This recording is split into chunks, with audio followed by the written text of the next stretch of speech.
Listo. Listo, bueno, entonces, eh, buenas noches a todos los colegas, a todos los amigos de los distintos países de América Latina que hoy logran llegar a este conversatorio.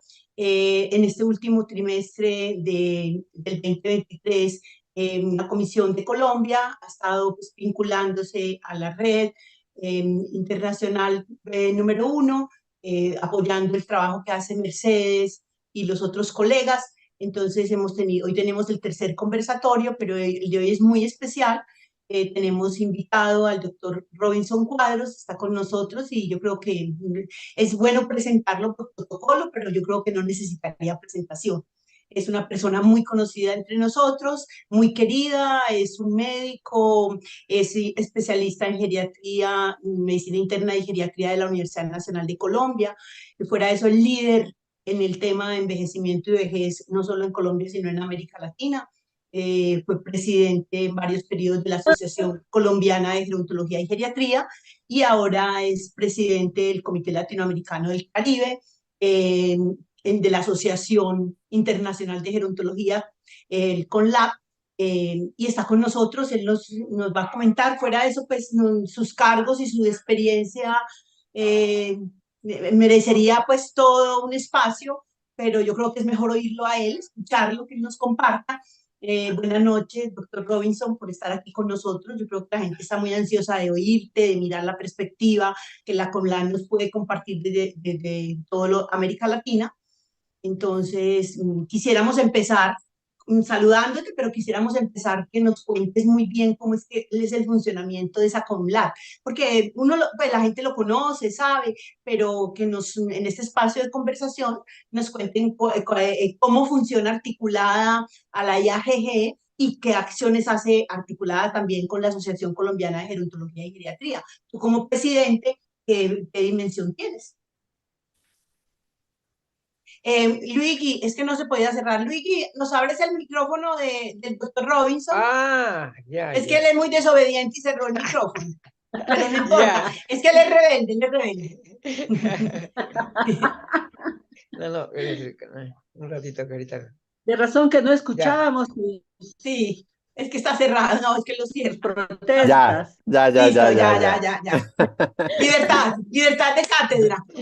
Hola, hola, qué lindo compartir esta noche con todos los amigos, maestra Alba Lucía. Qué honor estar esta noche contigo, con la maestra Mercedes, con Luigi. Bueno, me siento en familia, me siento como tomando cafecito en la sala de familiar, hablando de las cosas lindas que nos unen a todos, que es esta pasión por el envejecimiento activo, digno y saludable. Entonces, de verdad, infinitas gracias de corazón por esta linda invitación. Bueno, entonces cuéntanos, Robinson, cuéntanos, digamos, cómo esa CONLAB, de dónde surge, qué perspectivas tiene y cómo funciona articuladamente al, eh, a la Asociación Internacional de Gerontología y Geriatría. Bueno, digamos que pues la historia de la gerontología pues es centenaria, ¿no? Tenemos una historia muy grande en la gerontología. La geriatría nace un poco más tarde, ya como especialidad médica, se empieza a construir en Londres hacia 1940 gracias a una mujer. O sea, afortunadamente la geriatría viene del género femenino y eso nos hace ya nos pone una impronta muy linda a los médicos que nos dedicamos a la geriatría y también desde una óptica desde el cuidado, porque esta mujer, Marjorie Warren, quien es la madre de la geriatría, quien genera estos principios de la geriatría, pues tiene una base de formación en enfermería. Entonces es muy linda, una especialidad que nace en los 40 y que poco a poco empieza a diseminarse en Europa, luego en Norteamérica, en América Latina y el Caribe, llega un poco mucho más tarde y empieza a generar esa vocación de servicio y de hablar por las personas mayores. Y empieza a generarse como una inquietud, ¿qué estamos haciendo por las personas mayores que envejecemos de unas maneras particulares en América Latina, en nuestras regiones? Y fue, digamos, hasta en 1970, luego de muchos años de trabajo en gerontología y geriatría, donde un grupo de expertos latinoamericanos fundan la Federación Latinoamericana de Sociedades de Gerontología y Geriatría. Dentro de esos países, digamos, fundadores estaban Argentina, Brasil, Chile, Paraguay, Uruguay y Venezuela. Y cada 3 años iban haciendo un congreso que reuniera a la región frente a todos estos temas, cada 3 años, ¿sí? En diferentes países. Pero fue hasta 1981 que, digamos, en el Congreso de Hamburgo, durante la celebración del Congreso número 22 de la Asociación Internacional de Gerontología, que se funda el Comité Latinoamericano y del Caribe de la Asociación Internacional de Gerontología y Geriatría, el COMLAT. ¿Qué quiere decir esto?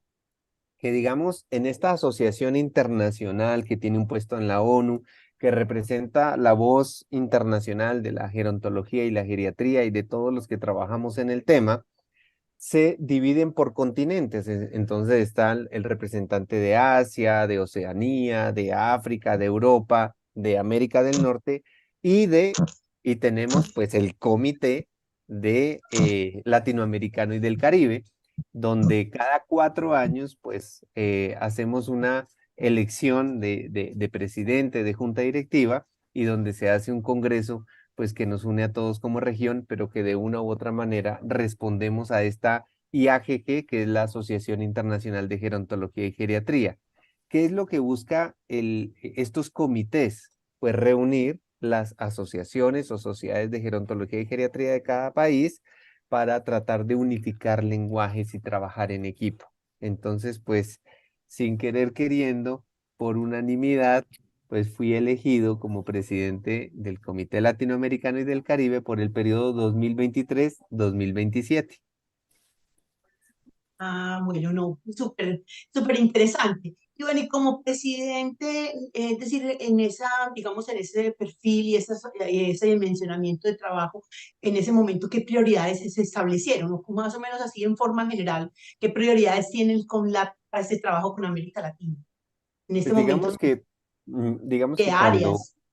cuando, cuando nosotros empezamos a mirar la estructura del COMLAT, pues es la misma estructura de la Asociación Internacional de Gerontología y Geriatría, donde está el área de educación, de proyección a la comunidad, el área social, todo el área digamos, de integración de saberes, por decirlo así, frente a la representación, digamos, de incidencia política como tal.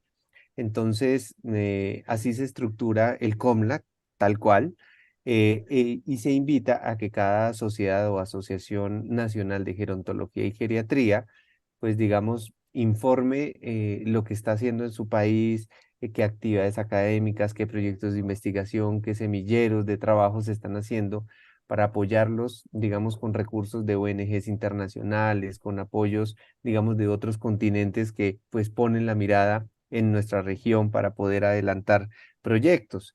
Entonces, pues claro, yo venía de ser presidente de la Asociación Colombiana de Gerontología y Geriatría, que a propósito, ahorita el 1 de diciembre celebra sus 50 años, fue fundada en 1973, y pues que con orgullo pues vamos a acompañar pues esta celebración. Pues digamos que cada país tiene unas características especiales, pero algo que nos llamaba mucho la atención es que estamos muy pendientes de lo que ocurre fuera o lo que publican otros continentes, otras regiones, y tenemos muy poca producción científica de nosotros mismos. Casi siempre validamos escalas o replicamos estudios hechos en otros lados para, para mirar cómo lo adaptamos a nuestro lenguaje. Pero, pero digamos, sí hay un llamado especial y un jalón de orejas a fortalecer ese trabajo interdisciplinario, interinstitucional, que tenga incidencia en la transformación de realidades, en políticas públicas. Ah, bueno, listo. Muy bien, en esa trayectoria y en ese ires y venires, la comunidad se puso, pues, digamos, a la orden del día en este 2023 y realizó un congreso amplio, de mucha magnitud, Envejecer en América Latina, oportunidades y desafíos frente al envejecimiento saludable. y se convocó aquí precisamente en la ciudad donde yo vivo, Medellín, Colombia, y se trabajaron muchas áreas, se convocaron muchísimos profesionales, fuera de eso hubo un calor humano increíble, si no pregúntenle a Norma y a Benjamín y a todos estos compañeros que nos visitaron, y se logró muchos avances, se trabajó en muchísimas áreas, ¿no es cierto? En el área de gerontología, en el área de geriatría, llegamos hasta tocar, se programó hasta silvereconomía. De todo eso, de todos esos tópicos, doctor Robinson, ¿qué podríamos como concluir, como sacar conclusiones o mirar cuál fue el área que más impactó, que más llamó la atención, cosas nuevas? Compártenos ahí como Bueno. asuntos interesantes de ese congreso. Bueno, como estamos aquí en familia, Sí.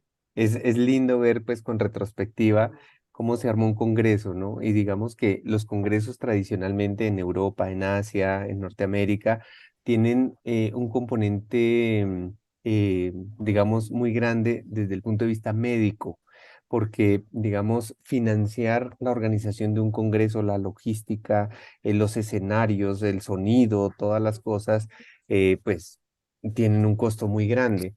Cuando me dicen que soy el encargado de realizar el congreso, pues lo primero que dije es, bueno, tengo que apoyarme pues de un grupo de expertos que me ayuden a programar una agenda académica fuerte, robusta, pero sobre todo muy innovadora, lo que no encontremos en los libros, que sea algo diferente. Entonces ahí participó el grupo de geriatría de la Javeriana, de Cali, de Bucaramanga, había gente de todas las regiones de Colombia como desde la gerontología y la geriatría diciendo, mire, sería chévere hablar de esto. Y cuando empezamos a hacer el listado de los temas de los cuales nos gustaría hablar, nos dimos cuenta que la parte farmacológica era el 5%. Entonces dijimos, ¿de dónde vamos a sacar recursos para hacer un congreso lindo como nos lo soñamos sin la participación de la industria farmacéutica?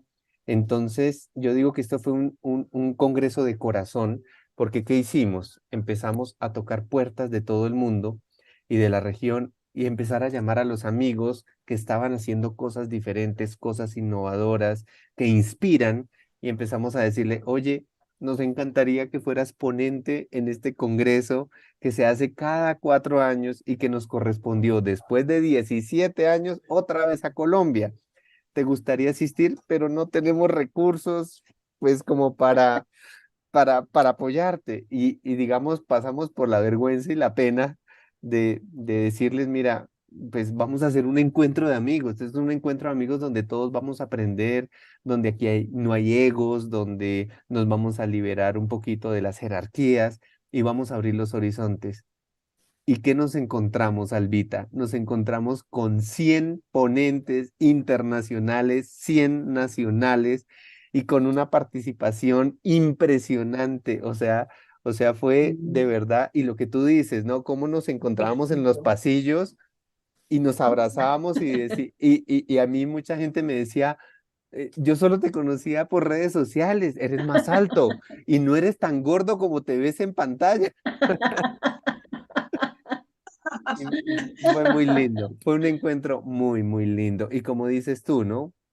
Empezamos pues a hacer convenios, empezamos a hacer alianzas y digamos, aquí empezamos a buscar pues esos apoyos internacionales. Entonces tuvimos participación de la Organización Panamericana de la Salud, del Banco Interamericano de Desarrollo, de la Organización Iberoamericana de Seguridad Social, de los Centros Internacionales de Longevidad representados por Argentina, de INPEA, del Instituto Nacional de Geriatría de México, de Chile, del grupo de Demencia Friendly, del Centro Interuniversitario de Envejecimiento Saludable, de HealthPage, de la Fundación Astur, de Orason Conju, de todo lo de derechos humanos y representantes ministeriales en envejecimiento y vejez de la región, y claramente pues todas las entidades colombianas que participaron, que desde la Defensoría del Pueblo en adelante, el Consejo de Sabios, FIAPAM, Fundacol, bueno, esto fue de verdad un festival de nunca olvidar. Fue muy, muy, muy lindo. Bueno, y de esos temas trabajados, como tú decías, nos llamó, pues es importante como resaltar que el tema médico digamos, no fue el que reinó, que eran otros temas, porque eso nos hace ir generando una perspectiva de que el envejecimiento y la vejez no son enfermedad, porque cuando solamente se trabaja desde lo médico, la gente siempre está pensando, entonces, ¿cuáles son las patologías? Entonces, osteoporosis, enfermedades cardiovasculares, entonces, prevalencia de las crónicas, y siempre es como mirar entonces a la persona mayor desde esa perspectiva. Entonces, yo creo que mirar desde esos otros nuevos paradigmas distintos, y hablábamos del entorno saludable, de la geocomunicación y de todas otras miradas, yo creo que eso llamó mucho la atención. Yo creo que eso fue de las Sí. cosas que más enamoró, mirar que es posible trabajar con las personas mayores desde el emprendimiento, desde la educación, todo este asunto. Y como conversar contigo, que ya tienes como toda esa mirada general, ¿qué conclusiones podríamos sacar? Como así como ustedes cuando evaluaron el Congreso, ya como comité latinoamericano, digamos, en reunión como oficial, ¿qué puntos priorizaron sobre esas conclusiones? Pues mira, tuvimos la participación del presidente del Comité Europeo de Gerontología y Geriatría, o sea, mi par, pero del de Europa.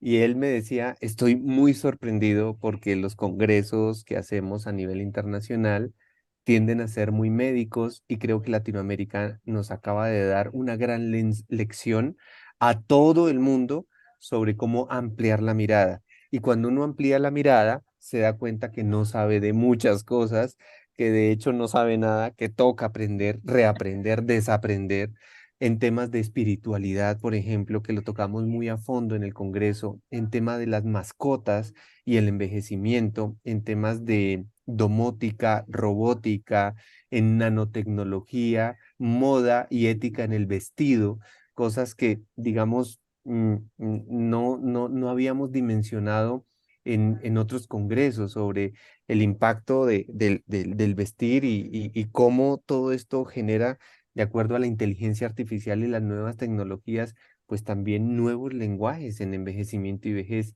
Pudimos reactivar algo que llevaba más de 15 años sin hacerse y fue una cumbre latinoamericana de vacunación, hablando precisamente desde la prevención. Hablamos sobre el tema de migración y cómo es ese enfoque gerontogeriátrico en personas migrantes. Tuvimos la representación de las zonas azules, que ahorita está pues tan de moda gracias a Ajá. la serie de Netflix, y pudimos escuchar en primera persona pues estas personas que trabajan en el día a día en las zonas azules con personas centenarias y todo lo que tenemos que aprender, todo lo que las experiencias positivas de aquellos locos y soñadores que se inventaron una feria del libro en México y que la llevan realizando año tras año y cómo en América Latina tenemos que promocionar estos espacios que generan salud mental, cómo abordamos el tema de la sexualidad desde un punto de vista totalmente disruptivo. Incluso hablamos sobre asistentes sexuales en personas mayores, hogares LGTBI. No, o sea, de verdad, fueron tantos y tantos temas tan disruptivos y tan interesantes que nos reta a hablar más de cuidado, de rehabilitación, de periodismo y comunicación, como cuando trabajamos con personas de diferentes áreas, vemos ese sentir común de querer aportar y de querer aprender. Y esto yo creo que fue lo bonito de este gran congreso. ¿Hay alguna experiencia así como que se hubiera llamado la atención? ¿Algún ponente, digamos, que hubiera llegado invitado y hubiera encontrado, pues, porque de pronto cuando ya la gente llega, los ponentes internacionales llegan muchas veces, piensan que se van a encontrar otra realidad distinta, ¿no? Y encuentran aquí personas preparadas, personas mayores que también asistieron, porque pues eso fue también, creo que hay que resaltar eso, que paralelo a eso se tenía digámoslo así, un espacio, un congreso con unos foros que era para la comunidad. y todos los días la gente entraba, esas personas no tenían que tener pago y eran, digamos, allí los temas eran direccionados como de acuerdo a sus intereses, para darle fuerza a la participación social de las personas mayores. Entonces yo creo que todo eso, ¿y hay alguna anécdota así significativa que nos quieras compartir, así sea desde lo coloquial y desde lo cotidiano, o algún asunto científico que de pronto hubiera generado, digamos, hubiera movilizado como opinión? No, digamos que se movieron muchísimo las redes sociales, hubo mucha participación de la Escuela de Periodismo de la Pontificia Universidad Bolivariana, donde se hizo el evento, y esto permitió pues dar a conocer lo que se hace en Colombia, lo que se hace en Antioquia, en Medellín, al mundo. Entonces fue una ventana de oportunidad también para nuestro país, pero también fue un momento para dar a conocer lo que se hace en musicoterapia en Argentina, lo que se hace en zumba y aeróbicos en México, en todo lo que se habla de silvereconomía. Y algo muy, muy, muy curioso que ocurrió fue que nosotros queríamos dar ejemplo en medio del Congreso. Entonces hicimos una actividad física donde hacíamos una semicarrera dentro del campus universitario, que es un ecocampus, que es muy lindo, lleno de árboles, pajaritos, y terminábamos con un encuentro de yoga y de respiración consciente. Y pues la verdad, como era tan temprano, era las 6:30 de la mañana, dijimos, no, eso no va a llegar nadie. ¿Sí? Pues no, llegó un montonón de gente, todos con su vestido listo para hacer ejercicio, con ese abrazo fraternal, y hicimos unos ejercicios de respiración muy lindo, y donde nos encontramos también desde el pensarnos en nuestro propio proceso de envejecimiento. Y yo creo que eso también fue una ganancia muy grande del Congreso. Es decir, aprendizajes que quedan para el próximo congreso. Y ese otro congreso, el próximo congreso, para dónde está programándose, Pues mira, ¿qué perspectiva tiene? pues mira, hay algo que yo siempre decía y me quejaba, ¿cierto? Y yo decía, miren, hay congresos muy lindos, ¿sí? Y donde invitan unos ponentes y unos sabios y sabias impresionantes, y donde termina el congreso y se terminó todo, no trascendió. Entonces yo me sentía como que iba a calentar banca, a escuchar cosas muy lindas, pero que se me quedaba como el 10% o el 20%, me reencontraba con mis amigos y hasta luego, nos vemos en 2 años o en 4 años en un próximo congreso. Entonces yo dije, este congreso tiene que dejar huella y tiene que generar grupos de trabajo.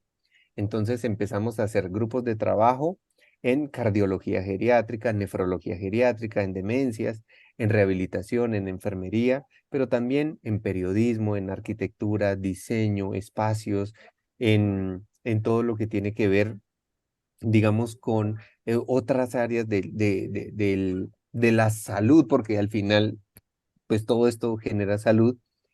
Y surgió una idea hermosísima que para mí yo creo que esto, esto es algo que cada vez se debe fortalecer. Y fue una idea que nació en Chile, en las universidades públicas, que lo lidera el profesor Iván Palomo desde la Universidad de Talca, en Chile, que es la Red Interuniversitaria de Envejecimiento Saludable.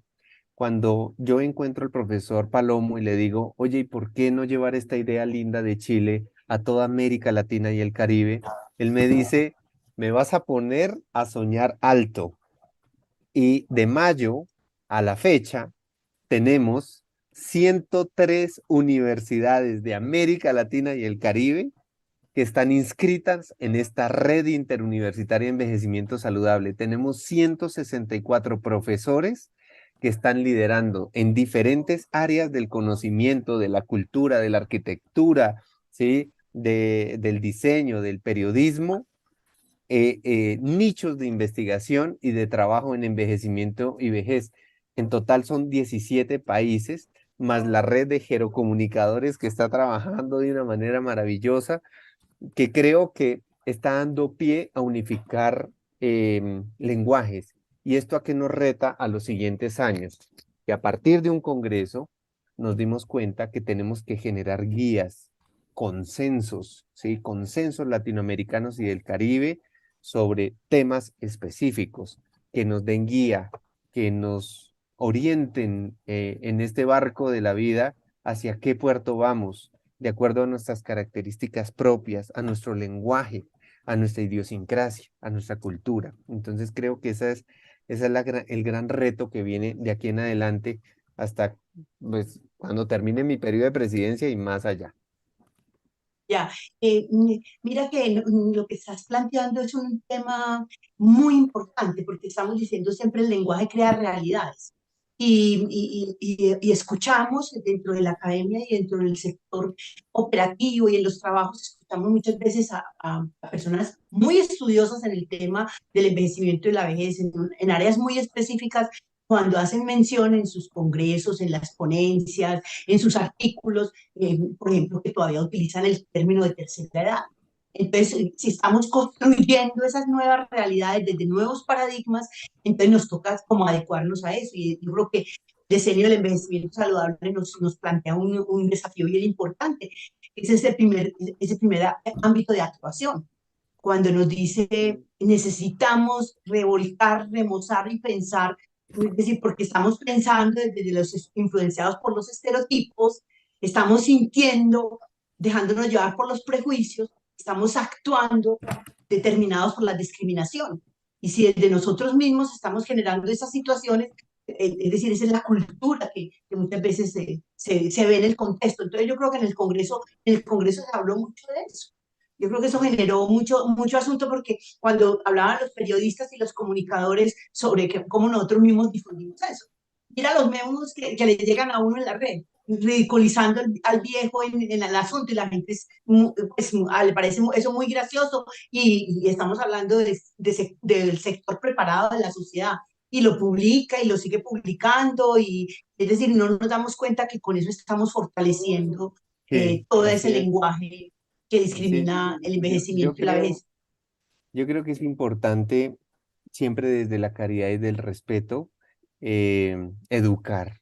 A veces me han dicho muchas personas, ay, es muy difícil trabajar con gerontólogos y geriatras porque nos regañan a cada ratico de cómo hablamos y cómo decimos. Entonces yo creo que, que en este acercamiento interdisciplinario hay también una obligación de cómo educamos con caridad, con respeto, sabiendo que venimos de una impronta cultural muy compleja que no se puede cambiar del día a día. Entonces creo que lo que estamos haciendo lo estamos haciendo bien. Y si partimos desde nuestro ejemplo, pues creo que el ejemplo arrastra más que el discurso.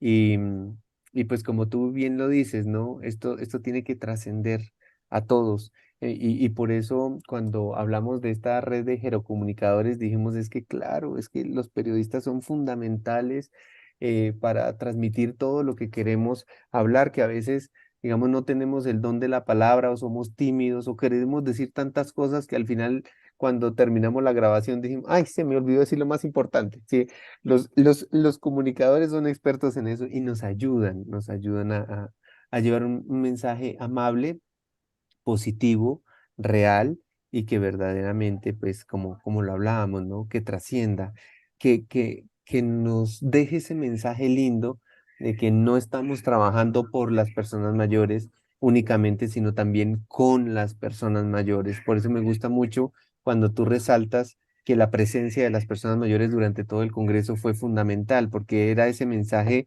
vivo y latente de que yo voy codo a codo, ¿sí? Aprendiendo con ellos, trabajando con ellos, no imponiendo a mi pensar ni mi querer, sino generando esa solidaridad intergeneracional. Y es que ellos son nuestros principales maestros.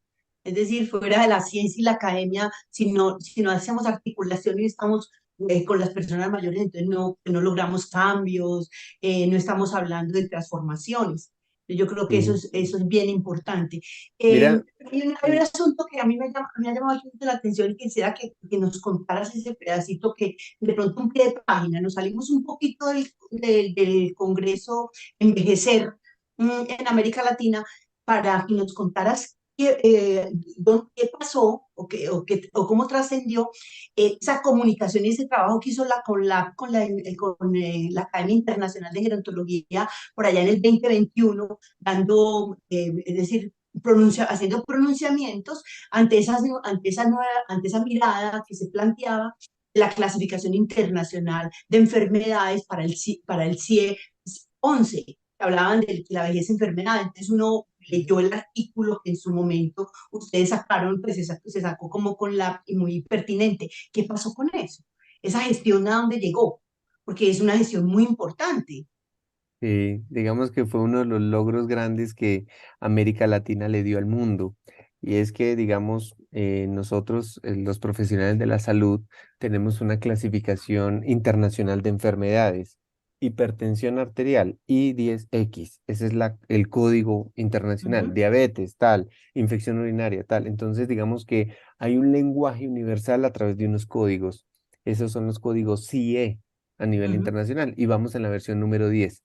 Cuando la Organización Mundial de la Salud dice vamos a publicar los nuevos códigos, la versión número 11, los CIE 11, pues claramente ellos querían afinar un poquito más ciertos diagnósticos nuevos que antes no se tenían o algo que estaba medio ambiguo. Y con sorpresa, pues vimos que uno de los de las clasificaciones que parecía ahí como enfermedad era vejez. Entonces nosotros dijimos, uy, uy, uy, ¿cómo así? O sea, no puede aparecer vejez dentro de un código diagnóstico porque es como, yo te diagnostico niñez, yo te diagnostico juventud, no, Imagínate. pues, entonces dijimos, no, no, no, no, no, no, no, aquí tenemos que hacer algo.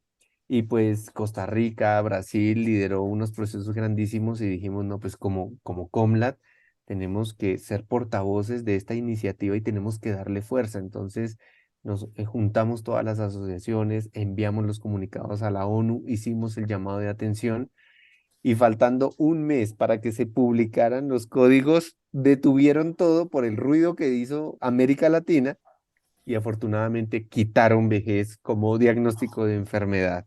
Entonces ya aparece pues ya fragilidad, sarcopenia, otro Claro. tipo de alteraciones que hacen, digamos que hacían referencia a lo que no aparecía con anterioridad. E hicimos claridad en algo que a mí como geriatra me encanta decir siempre, y es que cuando hablamos de enfermedades, no hay enfermedades típicas de la vejez, Ni las propias, enfermedades claro. ni propias de la vejez. Las enfermedades se labran en la edad madura y se expresan en la vejez. Uno cosecha lo que siembra, pero aquí que le vengan a echar la culpa y el agua sucia a los años, no, señores. Entonces creo que fue un mensaje fundamental. Y eso yo creo que es que es muy importante compartirlo aquí en este espacio, porque aquí hay colegas de distintos países de América Latina, que eso nos va demostrando de cómo esa articulación, de cómo pensarla, observar, trabajar en pro de estas denominaciones es tan importante. Porque es que muchas veces lo discutimos, digamos, a puerta cerrada y no llegamos a los organismos que tenemos que llegar. Entonces no incidimos, no logramos transformar, que eso es Bien. un asunto muy importante. Así es, así Bueno, es. bueno, entonces ya desde esa mirada, digámoslo así, la comunidad en este momento, ¿cuáles son los desafíos más importantes para atender del envejecimiento y la vejez en este momento? ¿Cuáles son los Bueno, desafíos así como grandes y las líneas de trabajo, las líneas de investigación importantes, como que nos des ahí unas rutas importantes para nosotros estar como abiertos a este panorama e ir tomando conciencia de eso? pues digamos que uno de los retos importantes es fortalecer cada asociación y sociedad de gerontología y geriatría de cada país. Digamos que hay muchas divisiones internas, muchos egos, y aquí el objetivo es trabajar en equipo, unidos. Creo que, como les decía, si fortalecemos nuestras asociaciones y tenemos representatividad, pues una sola voz hace mucho más ruido y más fuerza. Actualmente, digamos, somos 10 países los que hacemos parte del COMLAT, pero hay muchos otros países que están en proceso de adherirse porque, digamos, se disolvieron sus asociaciones o murieron sus fundadores y no se volvieron a reactivar. Entonces estamos, digamos, en trámites para que Venezuela, Puerto Rico, Costa Rica, Panamá, Honduras, ingrese al COMLAT. Digamos que la mayoría de países pues están, pero todavía nos falta impulsar ese trabajo gerontogeriátrico en muchas otras regiones para que lo hagan de manera unida. Entonces, ese es un reto fundamental. El otro reto que viene es, pues claramente, renovar estas asociaciones. Hacer gremio no es fácil, ¿sí? Y te lo digo porque, digamos, como presidente, cuando fui de la Asociación Colombiana de Gerontología y Geriatría, yo le decía a los gerontólogos, le decía a los geriatras, oye, mira, esto es un gremio académico para que trabajemos sobre todos estos temas. Te invito a que hagas parte. Y la respuesta era, ¿y qué me van a dar?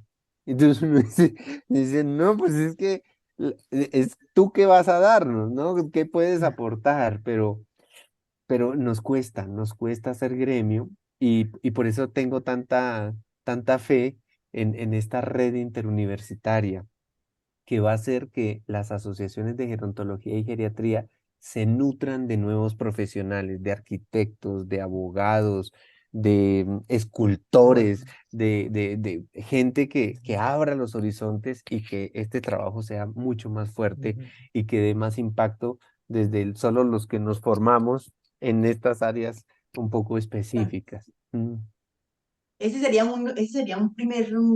ser un primer eslabón importantísimo para el trabajo. sí. Sería como que de ahí podríamos partir.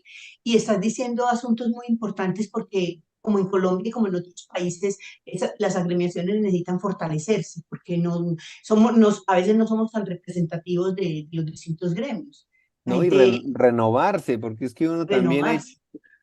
yo veo asociaciones en América Latina y el Caribe que el presidente vuelven y lo reeligen ya 18 veces y el señor ya muy mayorcito dice, pues es que no hay quien me reemplace y lo hace con todo Relevo el amor del generacional no se mundo. da. Sí, no sé, entonces no, tenemos, Y tenemos sí, que, es como formar a los que vienen detrás de nosotros para que vean, venga y mire cómo es que trabajamos y todo esto para que entonces dejarles esta herencia y ustedes lo sigan revitalizando. Es como la sí, idea, ¿no? Bueno, desde esa perspectiva hay un asunto bien interesante, porque mira que, digámoslo así, en América Latina, digamos, la geriatría ha venido fortaleciéndose, como se ha venido fortaleciendo, por ejemplo, en Colombia. Todavía pienso que nos está faltando, que no está muy inserta en el sistema de salud. Es decir, no está muy mirada en el sistema de salud y no necesitamos que esté muy, digamos, integrada desde la enfermedad, pero sí desde la promoción del envejecimiento saludable, sí desde la prevención. Esos equipos de atención primaria en salud en América Latina todavía no tienen, digamos, la mirada puesta en la atención a las personas mayores ni al tema del envejecimiento saludable. Yo pienso que ahí también, no sé si estás de acuerdo conmigo, pero ahí también hay un desafío claro, grande para poder trabajar con estas áreas. pero mira que, o sea, desde nuestro lado la tenemos clara, ¿sí? Yo como médico geriatra sé en qué me formé y cómo puedo ofrecer todo el conocimiento que adquirí en mi formación a una persona mayor, sobre todo aquella que tiene alguna patología que está frágil de más, ¿sí? Pero no así al revés, la sociedad hacia la mirada del médico geriatra. Entonces mira lo perverso del sistema de salud en América Latina. ¿Por qué no contratas geriatras? Les dicen, porque la gente no lo pide, ¿sí? Entonces, como a la gente no le gusta ir al geriatra porque no se define mayor o piensa que el geriatra es un sepulturero, pues básicamente pues no piden consulta y si no piden consulta no contrato geriatras. Mira lo perverso del sistema, ¿sí? Claro, Entonces, claro. sí necesitamos empoderar a la sociedad, que la sociedad se empodere de estas nuevas perspectivas de envejecimiento y vejez, de esta nueva longevidad, de estos nuevos lenguajes y digan, pues a ver, si a un niño lo ve el pediatra, pues a una persona mayor, qué bonito que lo vean integralmente y de una persona que conoce los cambios fisiológicos, biológicos, emocionales y que pueda ser un director de orquesta en este envejecimiento saludable. Y yo creo que va más de allá para acá, porque sí veo la angustia de muchos profesionales en geriatría y en gerontología que dicen, yo me gradúo y como que nadie sabe cuándo acudir a mí. ¿m? Y por eso, digamos, aquí en Colombia luchamos mucho por el perfil del gerontólogo, para que las empresas, las universidades, en muchas áreas digan, es que te necesito, en esta transformación demográfica necesito un gerontólogo que me ayude a organizar a mi equipo de trabajo, que me ayude a dar directrices en mi universidad, en mi empresa, en todos los procesos de jubilación. O sea, es que uno piensa que son tan fundamentales los gerontólogos, los geriatras, que deberían ser rapados por toda la sociedad apenas se gradúan, pero no pasa eso. Entonces, por eso digo que debemos manejar es de allá para acá, porque de aquí para allá nos hemos esforzado mucho y no hemos tenido el impacto que queremos. Y yo creo que es un trabajo mancomunado que en América Latina lo debemos hacer porque en eso tenemos condiciones similares. Tenemos Sí. condiciones similares, digamos, en la formación, ya que tú pones el foco y hablas de la formación de gerontólogos, en la formación de gerontólogos en América Latina tenemos muchos debates y es interesante que se den los debates. Pero hay algunas situaciones difíciles en el sentido, por ejemplo, de las trayectorias del pregrado en gerontología como pregrado, que es el profesional que se mira de una manera integral para mirar todo se dedica todo a estudiar todo el proceso de envejecimiento, a mirar la vejez y a atender a las personas mayores en ese tópico. Y entonces, de allí, cómo fortalece los equipos interdisciplinarios. Aparece entonces, ese es el profesional de gerontología formado en su pregrado, pero solo en América Latina cada vez tenemos menos pregrados de gerontología, a excepción de México, que está creciendo muchísimo. En este momento, México tiene 24 pregrados de gerontología. Por ejemplo, en Colombia no tenemos sino dos. No tenemos Mm. sino dos pregrados, pues dos universidades que ofrecen. En Argentina no hay en este momento pregrado de gerontología. Estaba Maimónides y es más especialización. Situación similar en Perú. Es decir, Mm. donde en Chile, por ejemplo, en Costa Rica es maestría en gerontología.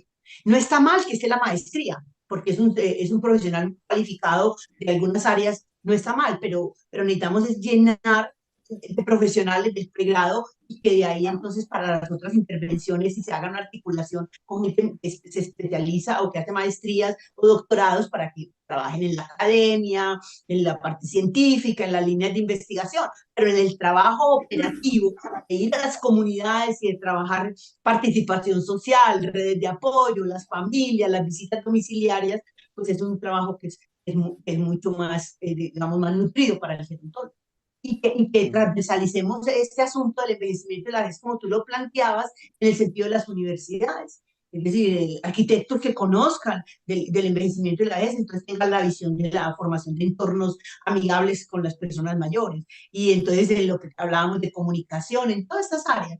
Yo creo que ahí hay un desafío que lo podemos ir promoviendo en estas redes, en redes como esta, para ir mirando y ir articulando.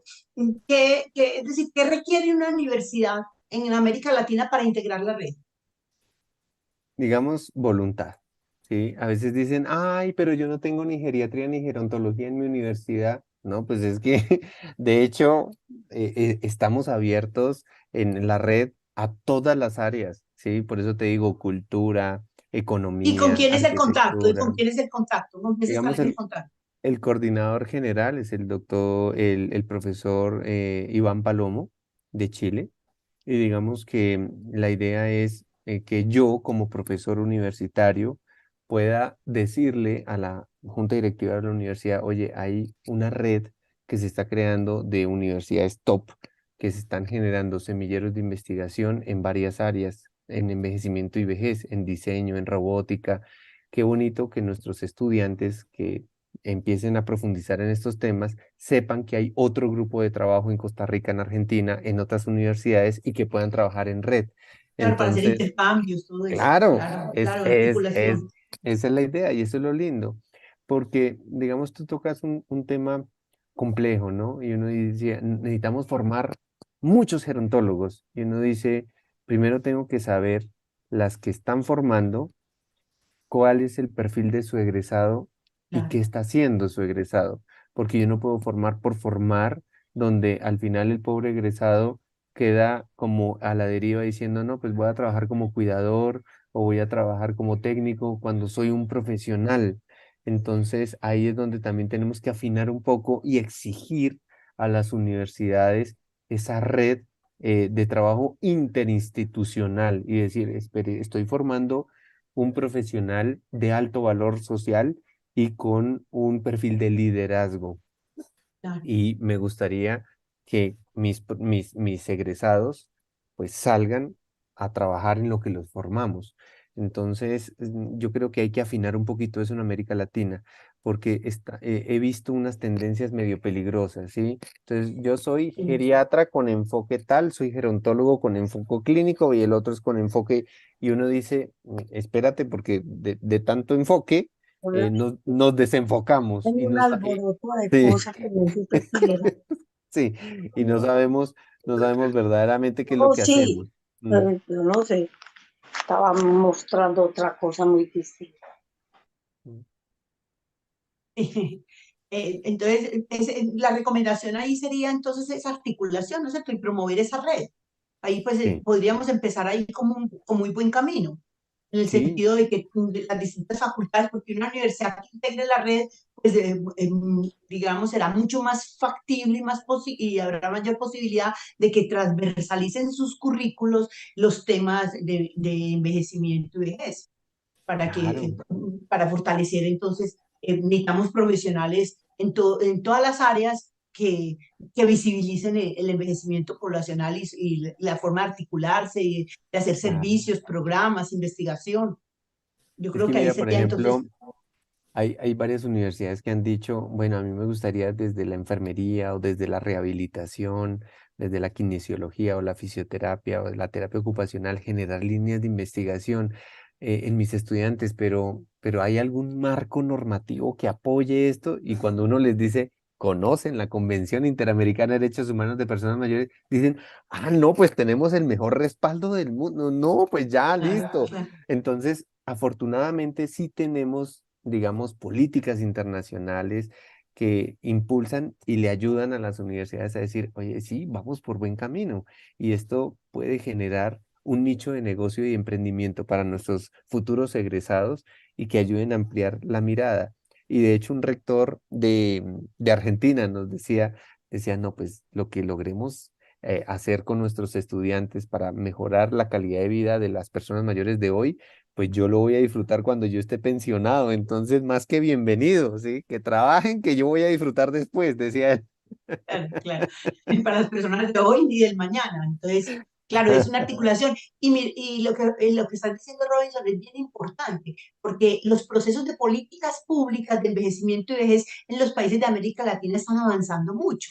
Entonces, este es otro soporte al que necesitamos, digamos, pegarnos desde esa mirada. Y eso pegado a la convención, al diseño del envejecimiento saludable y a la mirada de la Organización Mundial de la Salud cuando dice atención integrada, centrada en la persona mayor, entonces no es que no lo estemos inventando, ni los locos somos unos poquitos, sino que esto es asunto de muchos. Exacto, yo creo que ahí sí hay de dónde coger un marco normativo que nos dé fuerza a todas estas acciones. Claro, a veces uno tiene que saber vender, ¿no? Y Uh -huh. utilizar lenguajes que hacen ruido. Yo me acuerdo mucho un decano en Costa Rica que decía, bueno, pues es que la verdad nuestro enfoque es de niños, ¿sí? Queremos hacer productos para los niños con limitaciones y estamos trabajando en esto. Y yo le decía, profesor, ¿usted qué opina de la discriminación? Decía, no, horrible. Nosotros no podemos discriminar. Y yo le decía, pero es que me está discriminando a las personas mayores. Si nos enfocamos solo en niños y ustedes tienen unos laboratorios de tecnología espectaculares que también pueden investigar en personas mayores, profesor, usted está discriminando. Y se puso pálido y me dijo, tiene toda la razón, yo no lo había mirado. Entonces mira que a veces nos toca jugar también con el lenguaje y decir, oye, es una sociedad para todas las edades, no discriminemos, ¿sí? No generemos grupos preferenciales, aquí todos nos beneficiamos. Sí, es está Robinson, como cuando en algunas conversaciones académicas empieza la gente a darle fuerza a todas las acciones y las medicinas y las terapias antienvejecimiento. ¿no es cierto? Como una terapia de mucha fortaleza, el medio, el marketing, el comercio, la mirada, todo el asunto. Entonces, me acuerdo que estábamos hablando de eso, y yo les dije, bueno, entonces vamos a generar, si a ustedes les parece que eso es muy importante, entonces vamos a generar programas de anticrecimiento y desarrollo. Anticrecimiento, es decir, también a los padres les puede dar porque, por no querer que los niños crezcan y sigan siendo bebés. Entonces, ¿y usted cómo mira eso? ¿Y usted cómo mira eso desde la infancia? Entonces, es decir, ¿cómo mira eso desde la adolescencia? Entonces, ¿qué sentido tiene pues obstaculizar como esos procesos? Entonces, uno ahí tiene que ir generando, digamos, ruido frente a unas miradas abiertas para que la gente se enamore de este asunto. Es decir, tarde que Sí. temprano vamos a pasar por allí. Bueno, yo creo que, yo no sé si yo creo que hasta ahí estaría nuestra conversación por todo lo que toca por hacer. No sé si algo más quieres comentar y si no, te le dejamos el Luigi nos abre los micrófonos para que los otros compañeros de América Latina te hagan preguntas interesantes. Deben estar están ahí que se hablan solitos, Ay, escuchándote tan lindo. y pensando en preguntas concretas desde este panorama porque nos quedaste debiendo cuándo es el próximo congreso, cuál es la sede del próximo congreso, para Todavía que la no gente las, vaya pensando y vaya ahorrando y vaya haciendo economía para poder viajar. pues va, digamos, como les decía, los congresos se hacen cada 4 años.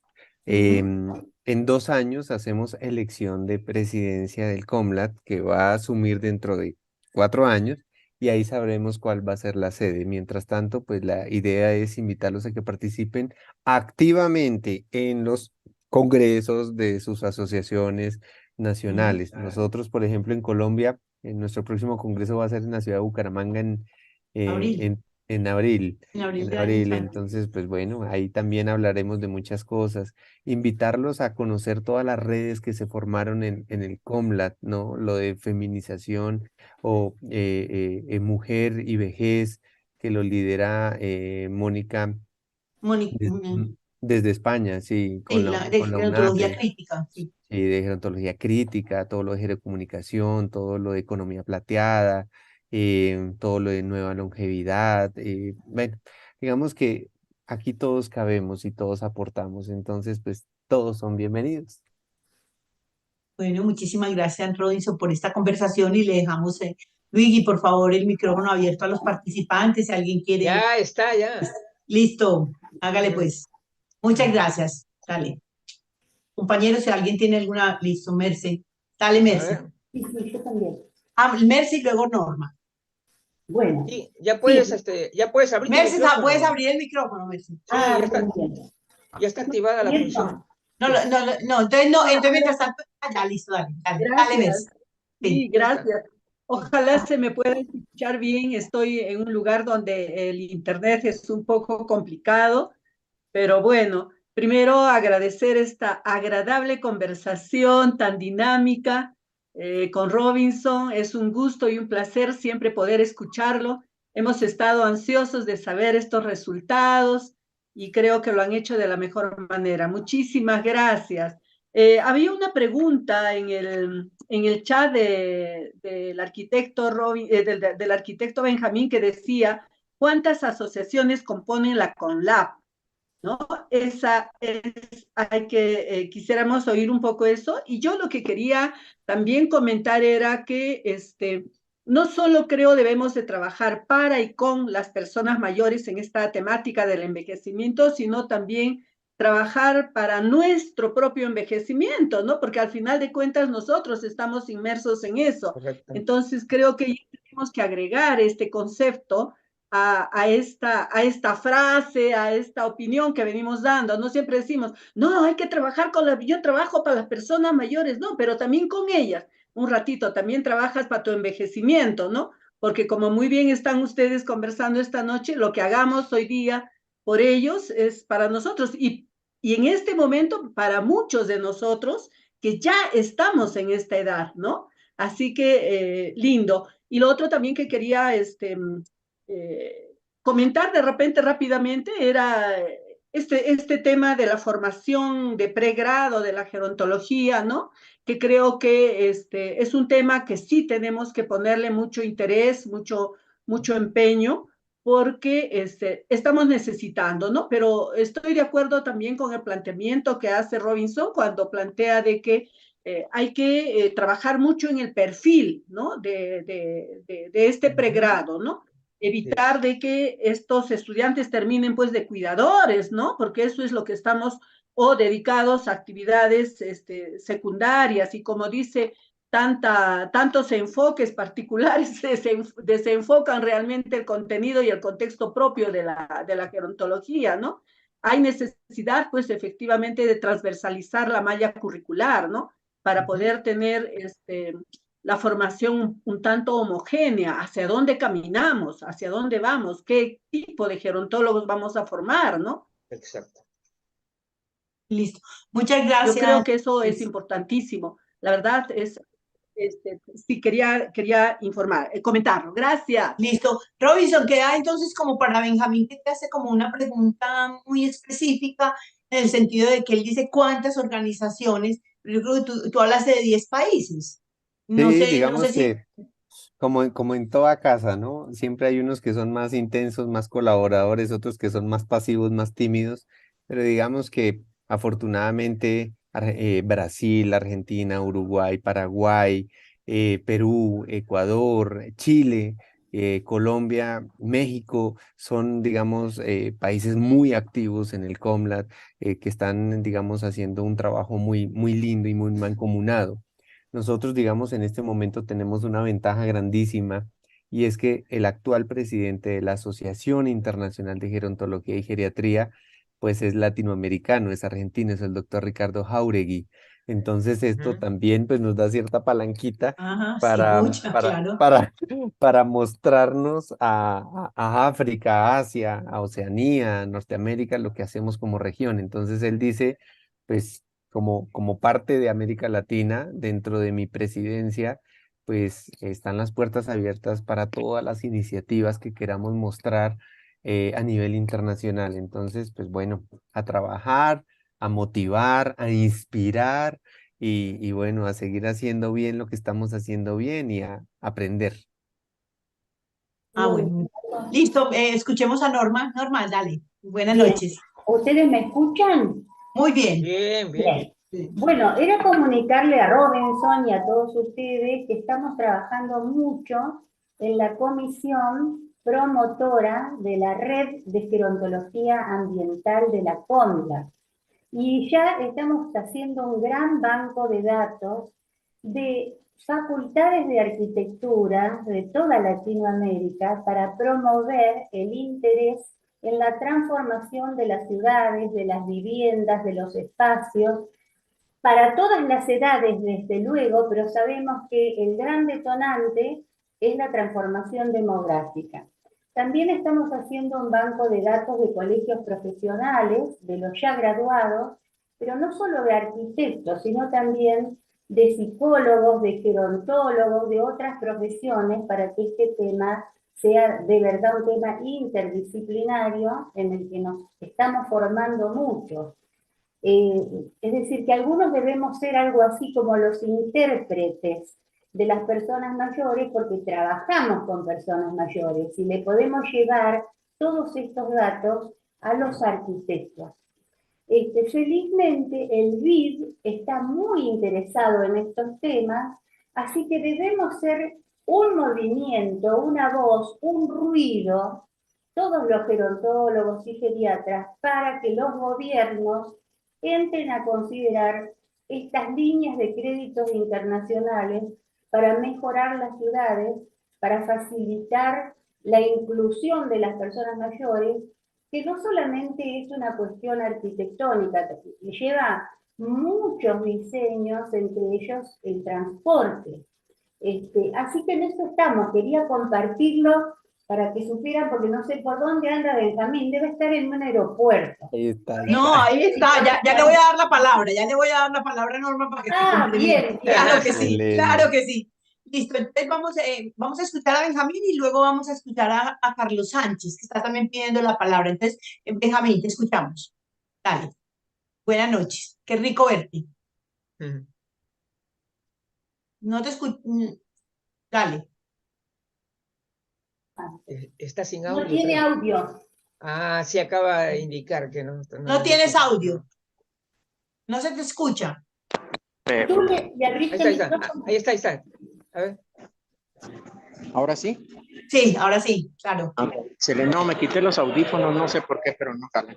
Bueno, pues antes que nada, felicitarte, Robinson, por todo el esfuerzo, pues ahora sí a nivel latinoamericano que has estado haciendo, y comentaste lo de la RIESLAC, de la Red Interinstitucional de Envejecimiento Saludable.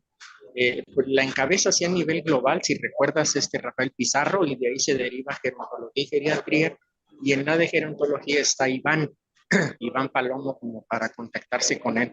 Y bueno, yo nada más reforzando un poco lo que comentaba Norma, pues sí estamos trabajando con Norma, estamos trabajando también con Ricardo Becerra, que es diseñador industrial de Colombia, también ahí de Bogotá.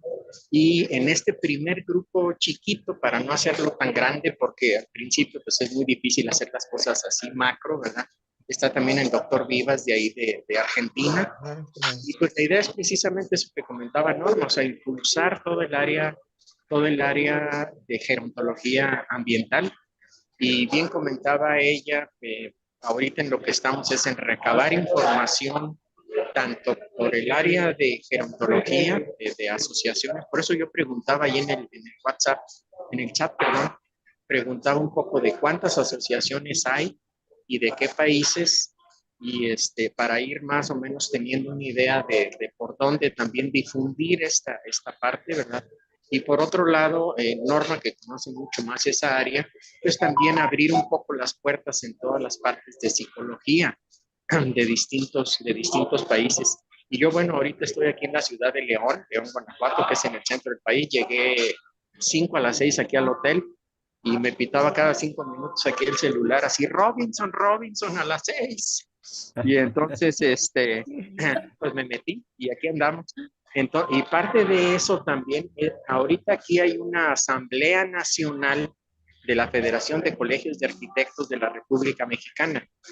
Y dentro de esa federación, bueno, hay casi 80 colegios, el directorio no es problema conseguirlo, pero más allá de eso, hay un representante también de México en la Federación Panamericana de Arquitectos, o sea, a nivel internacional y a nivel latinoamericano. Mañana comienza la asamblea y entonces parte de mi vuelta aquí es precisamente pues conseguir también información adicional en toda esta área de arquitectura, con colegios, por un lado con colegios de arquitectos y por otro lado con escuelas de arquitectura a nivel latinoamericano, más allá de lo que podamos conseguir en las redes o reforzar lo que se consiga en las redes, para de ahí ir armando un esquemita pues no tan ambicioso, Robinson, como el de la RIESLAC, que está cañón, ¿verdad? No tan ambicioso, pues el RIESLAC tiene el respaldo de todas las universidades participantes, digamos, no recuerdo cuántas son, serán más de 50, una cosa de esas. 103. Y nosotros acá pues vamos a estar, como decimos aquí en México, así rascando con las uñas, ¿verdad? Entonces, pero bueno, ahí vamos, ¿verdad? Ahí vamos, para impulsar también esta red a nivel Latinoamérica, ¿ok? Y bueno, pues les mando un saludo a todos, un gusto verlos y pues aquí todavía al pendiente. Un fuerte Gracias, abrazo. Benjamín. Muchas gracias, Gracias. Benjamín. Qué rico Un verte abrazo. también. Listo. Pues mira que Sí. esto hace tanto ruido y es tan lindo que ahorita en el segundo Congreso Iberoamericano de Turismo Senior, uno de los temas a tratar con arquitectos es la adaptación de espacios turísticos enfocados en personas mayores. Igual en gastronomía, que ustedes vieron que, por ejemplo, en el COMLAT, el tema de nutrición fue un eje transversal. Trabajar con los nutricionistas es maravilloso. Entonces, qué lindo que se vayan abriendo todo el tema de gastronomía, de adaptación de espacio. Qué bonito, qué bonito. Claro. Bueno, muchísimas gracias. Escuchamos entonces a Carlos Sánchez. Buenas noches a todos. Alba, felicitarte a ti por esta reunión. y a todos los participantes agradecerles porque es muy interesante escucharlos. Me sumo a las felicitaciones que se le están haciendo a Robinson porque definitivamente ese congreso fue un éxito desde donde se mire. Hasta hace relativamente poco, pues, los temas de persona mayor convocaban menos personas, pero yo veo que ahorita es un tema de mucha actualidad y eso se debe al trabajo que ustedes vienen realizando.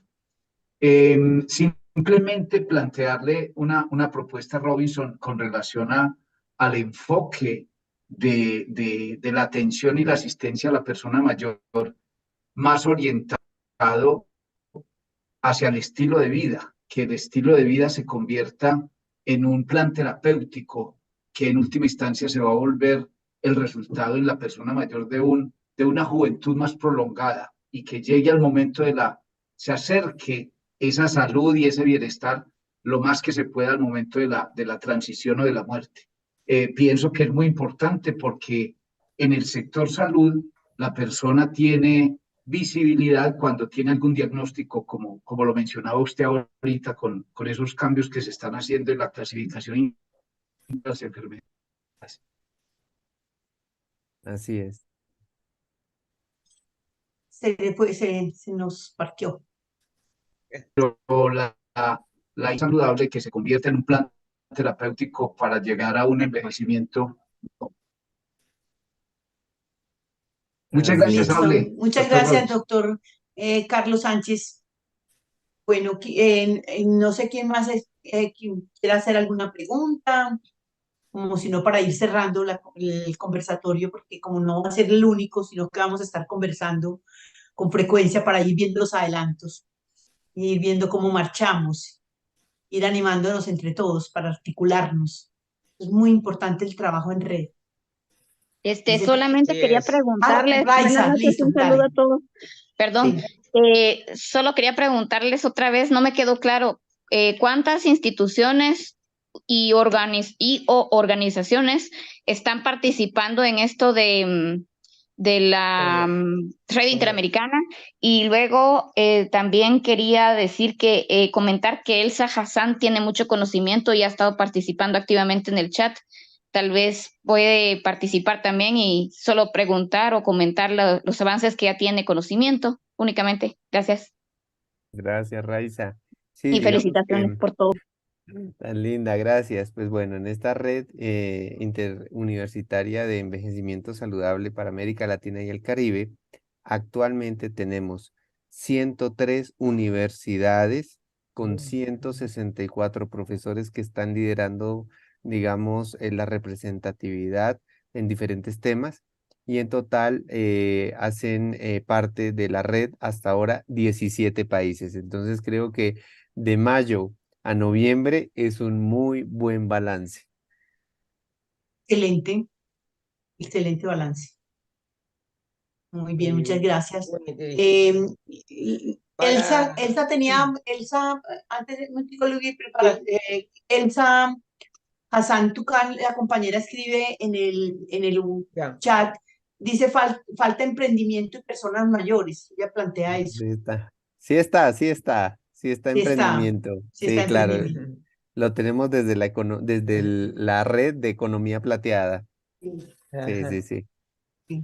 Bueno, voy a hacerle una pregunta final, ya, Sí, para, muy sí, breve. claro, dale, Luis. Con respecto al tema, si en la CONLAC se trató, por ejemplo, sobre los últimos avances en el estudio del envejecimiento biológico. Se Sí. abordó y en todo caso, ¿hacia dónde vamos en eso, digamos, en esa especialización, ¿no? del envejecimiento biológico? Porque una de las preguntas, inquietudes que yo tenía era cuando yo vi a un biólogo molecular bien conocido de España, él indicaba que el envejecimiento era el mayor riesgo para enfermar, más que el estilo de vida, incluso más que, y por supuesto mucho más que la genética. ¿Cómo se podría explicar esto? ¿Es correcto en todo caso? ¿Podemos No, confirmarlo? digamos que desde el Congreso sí se abordaron los temas Ujú. de la epigenética, desde la medicina de Qué estilos de bueno. vida saludable. y cómo, digamos, esta biología computacional y los estudios biomoleculares de los nuevos, de las nuevas longevidades y del estudio que se le está haciendo a los centenarios en, Sí. digamos, estos genes protectores para la aparición de ciertas enfermedades que nos dañan nuestro ideal de envejecimiento, Claro, cómo, digamos, se está trabajando a nivel mundial para intervenirlos de manera temprana, siempre desde lo natural y desde la prevención, pero que requiere, pues, digamos, este manejo científico, ético y acuicioso desde la universidad, porque como yo les decía al principio, ¿no? Cuando yo hablo de prevención, pues no se consiguen recursos económicos para investigar en el tema, ¿sí? Entonces, sí es imperante generar, digamos, esa motivación a estas redes de investigadores, a estos semilleros, para que con recursos propios de sus universidades o con recursos, digamos, de investigadores internacionales que sepan que aquí, pues ya se está trabajando el tema, podamos profundizar de acuerdo a nuestras características todos estos temas que nos llevan a hablar de una longevidad, pero una longevidad saludable, no con claro, dependencia. sí es. Perfecto. Muchas gracias. Bueno, yo creo que A si no hay seguir. ninguna otra pregunta, yo creo que podemos dar por cerrado, concluido este conversatorio. Un abrazo fuerte, fuerte para Robinson por este Muchas Claro que sí. gracias, y muchas a gracias. Norma, A a Norma, a usted. Mercedes, a Benjamín, a Carlos, a toda la gente que está aquí, que nos acompañaron. Tenemos unos compañeros de la Asociación Nacional de Gerontología que están aquí acompañándonos, porque hicimos difusión en la asociación, eso se trata. Bueno, una feliz noche, muchas gracias.